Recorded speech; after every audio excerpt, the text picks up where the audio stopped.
Hi again, everybody. This is the Bricks and Bleachers podcast, all things Chicago Cubs. Could call them the comeback Cubs. We'll talk about that shortly. Cubs taking on the Cincinnati Reds in their final home game today before the All-Star break. We'll preview and have the latest on Cubs injuries, including Kris Bryant and the next step of his return from the disabled list. Cubs are winners of 8 of their last 10 after an exciting comeback yesterday.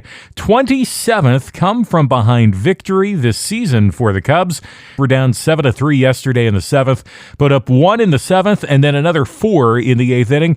Javi Baez with a 4-hit game. Kyle Schwarber 1 for 4, and he's been red hot over the last week or so. Victor Caratini with another nice game since returning from Iowa.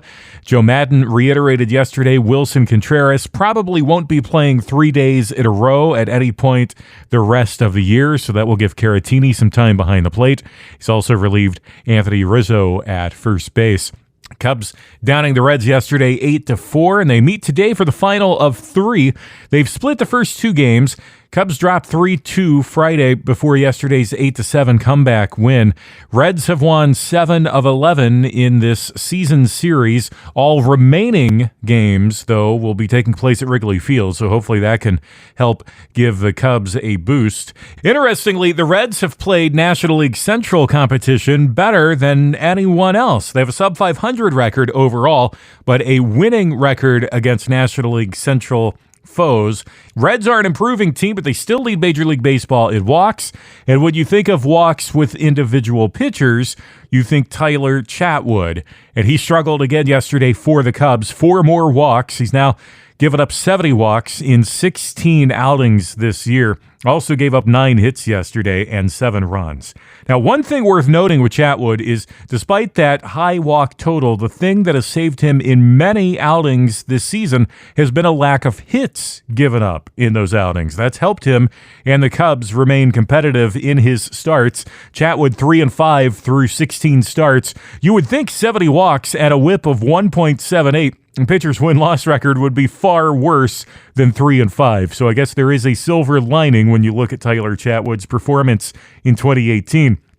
Chatwood did give up the 4 walks and 9 hits yesterday. Last time out against Minnesota, he gave up 3 walks versus the Twins, and he also gave up 7 hits. So I have a feeling the tide might be shifting where the walks continue to be issued at a pretty high rate, and now maybe teams might be putting up higher numbers of hits against him. And if that is the case, that is not a good thing for Tyler Chatwood and the Cubs. Certainly something worth watching in the starts to come. Chatwood's ERA now over 5 following yesterday's game. Like many teams, the Chicago Cubs battling a number of injuries. We do have an update on the return of Kris Bryant. He is heading to the AA Tennessee Smokies. His rehab assignment will begin tomorrow. Reliever Brian Dunsing also with a similar assignment in Tennessee this week. Bryant was on the field doing work at Wrigley Field yesterday, and the Tennessee stint is expected to be short. Joe Maddon says he could rejoin the Cubs in San Francisco. I'm guessing a return is more likely in San Diego because the Cubs will be in San Fran Monday, Tuesday, Wednesday, and Bryant doesn't begin with Tennessee until Monday. Meanwhile, Yu Darvish will likely travel with the team to San Francisco, but that does not mean he will be pitching for the Cubs anytime soon. Next steps in his return from injury still remaining unknown. And the Cubs got a bit of good news injury-wise yesterday as Jason Heyward left yesterday's game after taking a foul ball off his groin.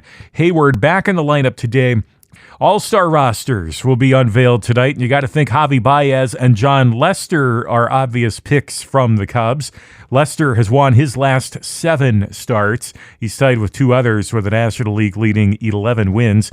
Baez now hitting in the 290s. He's tied for a team lead with 17 home runs, also double digits in stolen bases, also an endless supply of highlight reel catches defensively.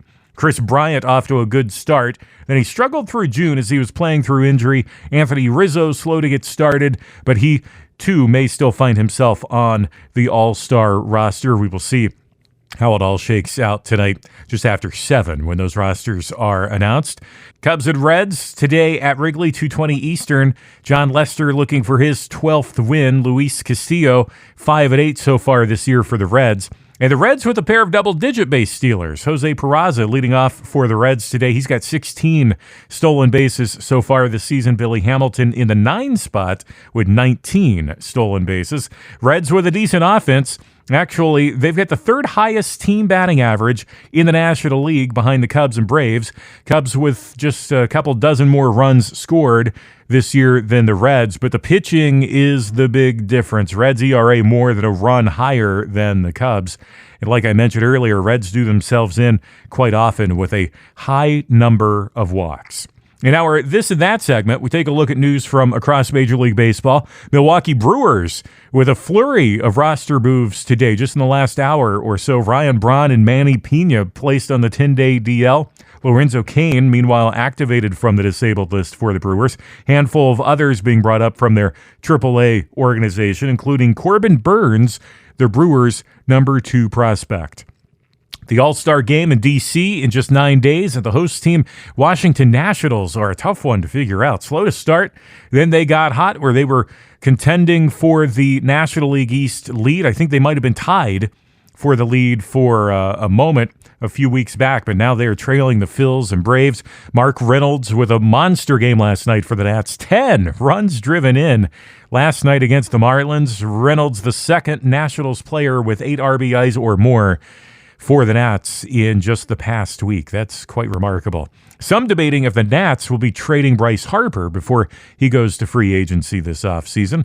And a new report says the O's have fielded 8 trade offers for Manny Machado, Cubs with 1 of those offers, but the report lists the offer from the Cubs as the 7th most attractive of those 8. The Dodgers said to be offering up the best trade offer right now, but no deal is final. Cubs head west for the week leading into the All-Star break, a 3-game series in San Francisco beginning tomorrow, Thursday, an off day, and then they've got 3 in San Diego. Giants and Padres, the 2 basement teams in the National League West. Giants 46-45, 4.5 back in the division, 5.5 back in the wild card race. Padres, meanwhile, 39-53. Neither team with a strong offense, and pitching is middle of the pack for each team as well. On paper, Cubs should have a productive road trip. You'd hope for 4 wins, possibly 5 wins out of those 6, but nothing is a lock. Do have to say the Cubs are performing well despite a handful of injuries, really at almost any given point throughout this year. Versatility of the roster is second to none. We've seen many options at third in place of Bryant. Often see shifts, guys rotating in and out in the outfield, and Javi Baez himself has bounced around in the infield. So, like I've said in past episodes, the versatility of this Cubs roster is not reflected on stat sheets, but it does help them maintain a high level of play, especially in some key late game situations. Bricks Bleachers at Facebook and Twitter. Connect with us on social, and be sure to listen and subscribe on iHeartRadio or wherever you listen to your podcasts. This is the Bricks and Bleachers podcast.